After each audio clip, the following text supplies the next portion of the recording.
Yeah. My first question to each of you would deal with the district's budget.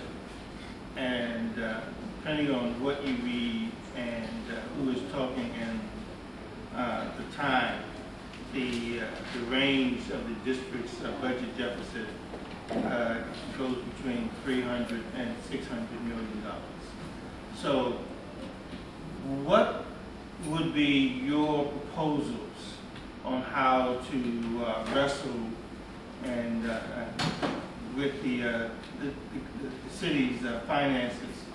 Are there specific cuts that you see that can be made, and where would they be made? Are there specific taxes that you feel should be imposed, and what kinds of taxes would they be? And we'll start in reverse order of how you started with Mr. Page. All right. I look at this issue mainly from the perspective of trying to raise revenue, because I think there are a lot of ways to raise revenue that the city has missed out on. One of the key ways to raise revenue is something by the name of payments in lieu of taxes.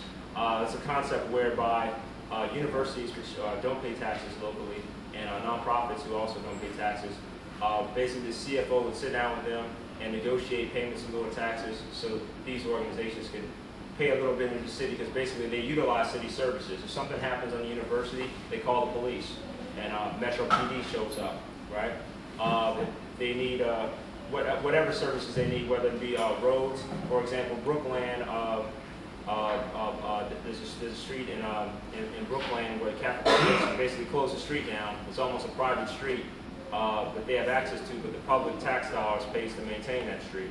So if we could utilize that, we can generate revenue like that. John Hopkins, for example, engages in paying payment in lieu of taxes to Baltimore, but the School of Advanced International Studies here in DC, which is a branch of John Hopkins, does not pay payment in lieu of taxes to the district government. That's one way we can raise some revenue. We have a three-tier tax bracket. Starts at 4% for the first $10,000 in income, 6% for $10,001 to $40,000, and 8.5% for $40,001 on up to infinity. So if you made $41,000 a year, you'd be in the same tax bracket as someone who made $40 billion a year in the district. Thank you. So one of the things we can do to generate a lot of revenue is if we had a 1% increase on income $200,000 and above, we can generate $150 million in revenue. There's also a loophole in corporate taxation, which allows corporations to shift their profits that they generate here in the district to localities where they don't pay corporate tax. They evade $22 million in taxation that way. So those are three key ways that we can raise some revenue to close the shortfall, and there are many more, but I'm out of time. So thank you. Well, I think we have to go back to the origin. I believe that we have to take a look at the oversight and the kinds of things that are in place that allow people of the District of Columbia taxpayers to take a closer look at who's watching our money and exactly how does it get away from us. I think one of the mistakes that I've witnessed as a taxpayer myself is these closed door, closed mysterious processes that people are spending too much time trying to figure out after the money has disappeared. So I believe also accountability is a big part of how we fix this problem. I think that we have to really charge our leadership to take a hard look at what's not working, what's been in place that's failing our citizens, and be willing to take some hard looks at restructuring. Second, I think that absolutely we have to look at other revenue bases, but I think it starts with the small businesses. I think when you look around the development of this great city, you see the disappearance of many small businesses that helped to build the foundation that we've enjoyed over the past 40 plus years in this great city. So I think we have to look at where we're putting resources to not only jumpstart, but to also support the development and education and awareness of our small business owners. I think through collaborative efforts and efforts where we challenge and even create incentives, beyond the CDEs and some of the other things on the book, there's some loopholes there, there's challenges there that don't really hold the crimes to the level of accountability that we all know is missing and lacking. So we go to the primes and we kind of look at a new way of measuring. We talk about things like first source, which was mentioned earlier. They're just too many ways for a corporation not to fulfill their obligation.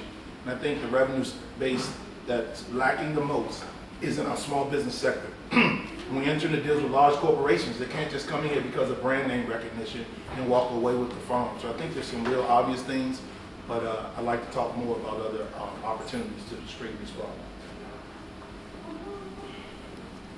Yeah, I think there's several things that we have to do as a city, and you know, there has to be a shared pain in this, very unfortunately. I mean, it's something where I tend to be that I think the whole is going to be larger than smaller. I think that CFO Gandhi actually came with a number that was significantly smaller and based it on projections on where we're going to be with commercial real estate taxes. And I think it's just completely off because the assessments are going to be much lower than are expected. So we're looking at some serious cuts across the board. And I also agree that we need to have a more equitable system where people that are making over 150, 200, 1.5 million pay more of their fair share, particularly since most of the services that we've cut tend to be in safety net issues. They tend to be around homeless shelters. They tend to be around transitional housing for families. It tends to be the people that have the least are the ones that are suffering the most during the first round of budget cuts. So what I'd like to see is a system that will give 3 more brackets at the top end, essentially creating a division between the middle class in the city, the upper middle class, the extremely wealthy. So you would end up having one that would start at about $130,000, the next one at $250,000, and the final step at $1.5 million. That way you have a bit more shared wealth, and we're not actually saying that you're going to have one group and expect to raise that all on the most elitely rich. So this would be something that will be more of a sliding scale to try to promote that. I also believe in the combined reporting that Mr. Page talked about, which is where CVS is allowed to pay their taxes in Delaware because they don't have a state income tax. Starbucks is allowed to pay their income taxes in Washington where there's no state income tax. We're one of the few jurisdictions that allows that to happen, and it's a huge loophole that we have, so we have to bring that in. But unfortunately, we're also going to have to find ways to streamline government, and I think that what we've seen over the last 4 years is we've seen a lot of capital projects that have gone forward that probably were not advised at the time. So we're going to have to really slow back. That means that